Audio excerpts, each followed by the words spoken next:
Hi guys, Asmo here and welcome to another update for our Path of Exile build roulette character. This is the character that I randomly generated build for. You can find the build roulette in the description below. It's basically a simple tool that will let you select a random skill and a random ascendancy to match with it, and you can very creatively make really cool builds with it.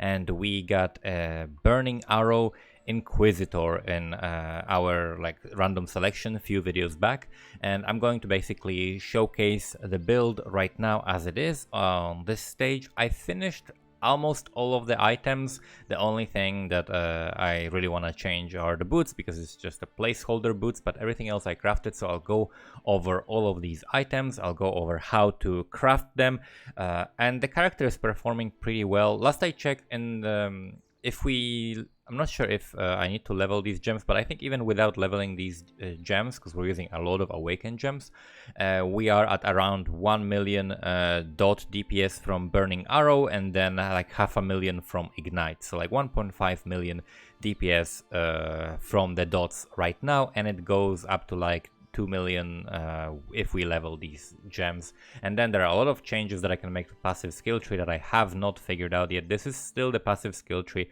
that I pretty much leveled with, but I'm gonna be adding cluster jewels next and then trying to scale it higher and higher. So let's go over the setup first that we have. We are using, of course, the Zov's Nurture. I'm using actually the quality does not increase fizz damage, and it grants 1% increased elemental damage per 2 quality.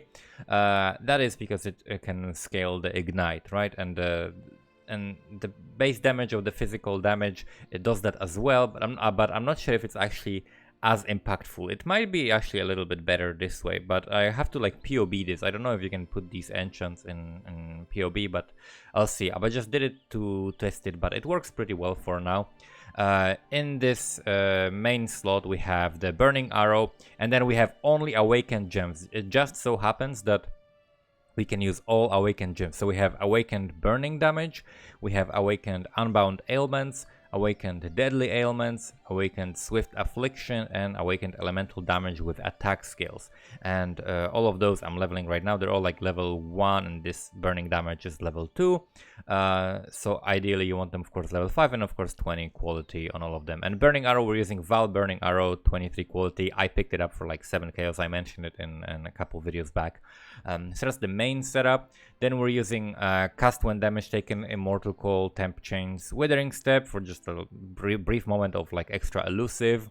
Then I am using Herald of Ash, Flesh and Stone. This is just not important, but we have also Precision. Then we have Summon Ice Golem, Flame Dash, Second Wind, and here we're leveling a bunch of Hatreds in the chest armor as well as in the offhand, because I don't need these sockets at all. I could have like a secondary setup for like, I don't know, maybe Explosive Arrow or something. I don't know. I could have a secondary setup, but the build challenge was for Burning Arrow, so that's all I'm worrying about.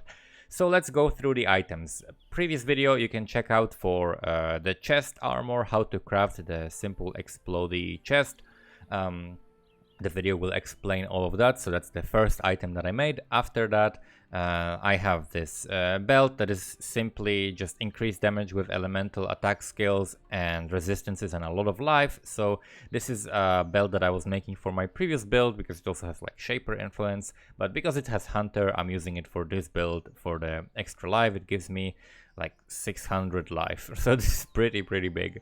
And then we're using also like increased movement speed, fire damage to attacks, fizz damage to bow attacks, accuracy, and life, because accuracy is something that we would struggle with if we didn't have these extra little crafts. Val Burning Arrow doesn't need it, but here we go. So 100%, and without the Golem, where is the Golem? Summon Ice Golem. Without the Golem, 98. So we're right where we want to be, pretty much, for accuracy. So we have like just enough. So that's the belt. Very simple belt, just elemental damage with attack skills. Very simple. For gloves, I'm using gloves that I get some dexterity. Did I do it with where is it, the dexterity? Yes, so I used an essence to get a lot of dex, because this is of course a Templar. Templar is as far from dex as you can possibly be, and I'm still picking up these notes. I think I can drop them even right now, because I have like some decks on boots, and of course this is the amulet is base that has decks, but the reason for this decks was the fact that we're playing Templar, so we don't have a lot of decks. And then we have fire damage over time multiplier, which you can get on a shaper pair of gloves, added fire damage to attacks, life, resistance, and then crafted physical damage converted to fire damage for the conversion of my explosions, because the explosions are normally physical damage, but if we want to scale them with all the increased elemental damage, with the more elemental damage from Ellie Overload and all of that, then we need to convert all of it, and we're converting it with the bow, right? So the bow converts 50% of fizz damage to fire, then the gloves convert another 20, and then we have this also weapon fire damage, physical damage converted to fire, physical damage converted to fire, and also gain 5% of fizz as extra fire that also adds to the explosions. So that's how we are converting 100% of our explosions to fire. And that way they can just demolish and scale with the elemental damage. Other than that, next piece of gear that I was making, I think, was the amulet. So for amulet, this is a pretty good amulet for the damage. Like, we have fire damage over time multiplier. We have so how to craft them, by the way.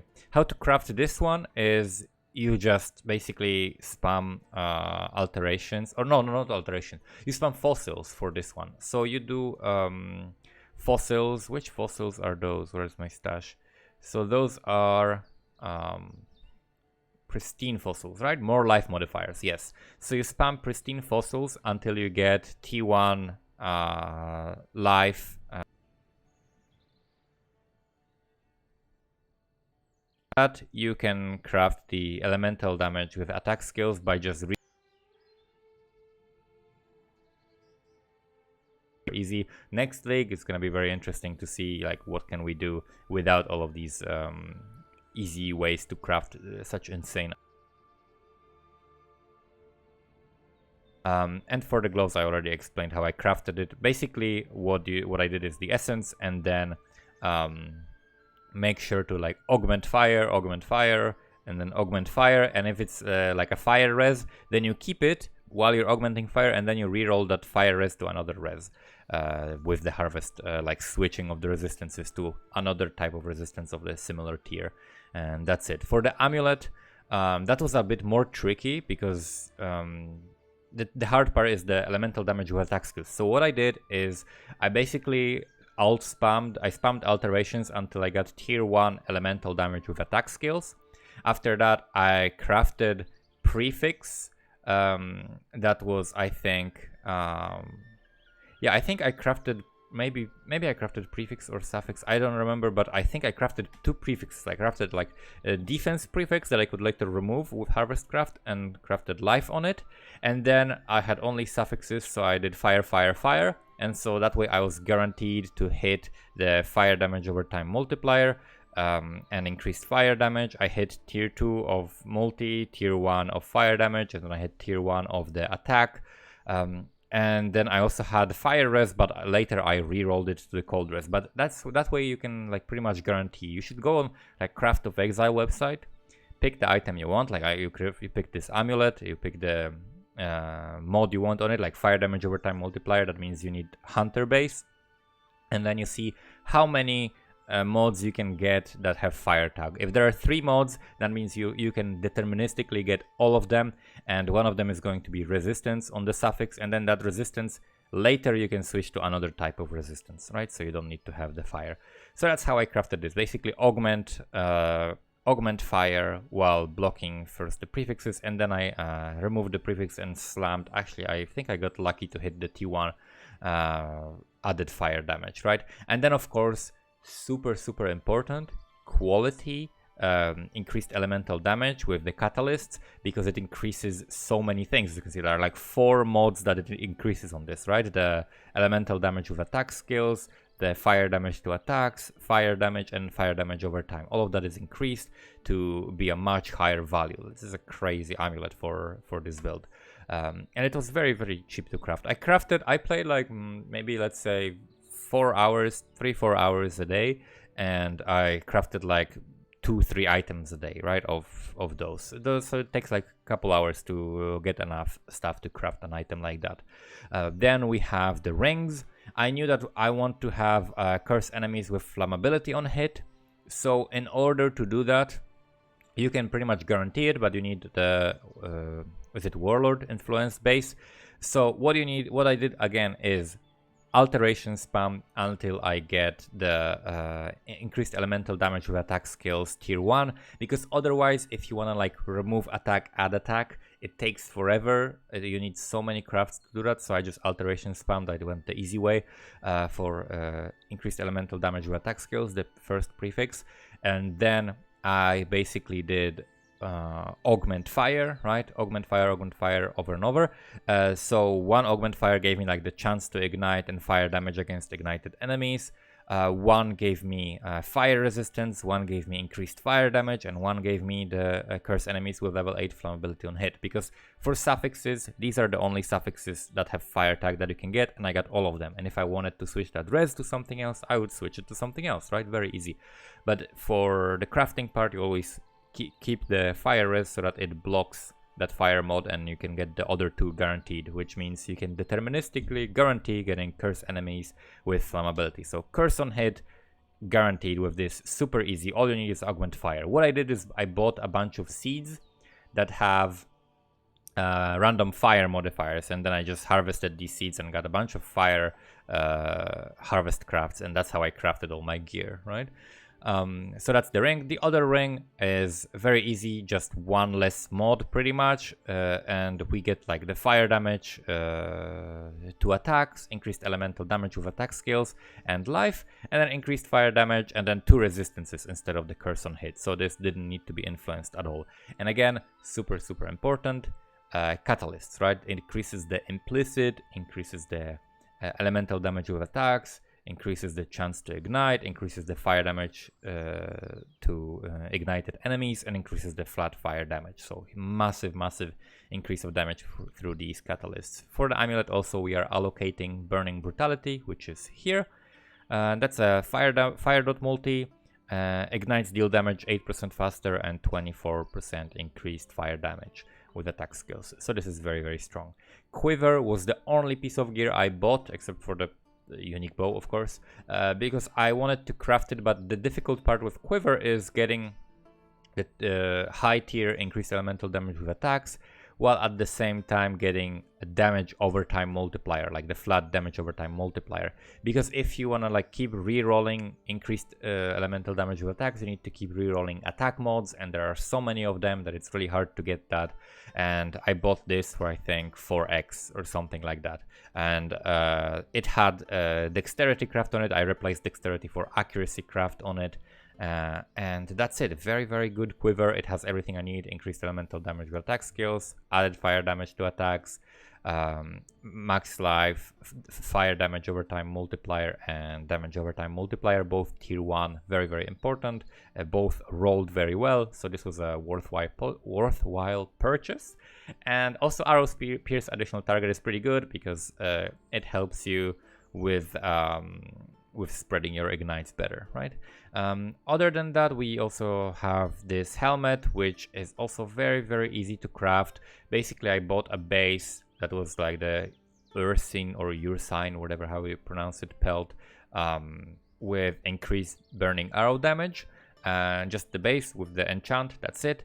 And then what I did is I slammed Warlord Exalted orb on it, which I bought for like 120 chaos or something. And then I put on it again the suffixes are only fire res, or nearby enemies have reduced like -9 to fire resistance, which is again deterministically guaranteed. You can get it for sure. And then I rolled alterations, like alteration spam for increased elemental damage first, the prefix. Then what you do is, I think I blocked prefixes, and then I crafted the suffixes, and then once I have crafted the suffixes, I remove the prefixes, and then I can double augment life, because if otherwise I augment life earlier, then I have like the regeneration as a suffix, so you need to craft suffixes first. And then it's just fire rest, I can switch to something else. I can also reroll the life to be much higher here. It's only like tier 6, tier 2 for life, so this can give me much more life, but I didn't bother doing that yet. And boots is just a placeholder with 35 movement speed and life, and that's it.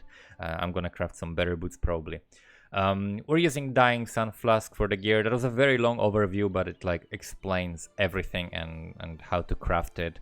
What I need to do now is basically level the character a couple more levels and figure out what are we replacing with the passive skill tree for cluster jewels to make the build better. Also, what the fuck, I didn't do my Uber Lab yet. Okay, so I need to do Uber Lab still for a bunch more damage and some resistances and some defense as well. So this is very nice. I completely forgot this as well. We have 6.5k life. I think we might go a little bit lower if we get some mitigation, because the defense of this character is definitely not the strongest point of it. Something definitely I would like to improve, but I have been doing T15s and T16s and Conquerors. I haven't done Awakener yet. I'll make a video when I get around doing Awakener. Maybe I want to have a little bit more damage and maybe more regen or something like that. And that's when we're gonna go around doing that. The passive skill tree has not changed since the last time, pretty much, so I'll just post the POB in the description and you can check that out. The experiment so far is going pretty well. I'm definitely enjoying like the explosions and ignite proliferation. It's a pretty fun character to play. As far as a bow character, this is one of the better bow characters that I've played, so it definitely exceeded the expectations. That's it for this update. Thank you guys for watching and see you next time.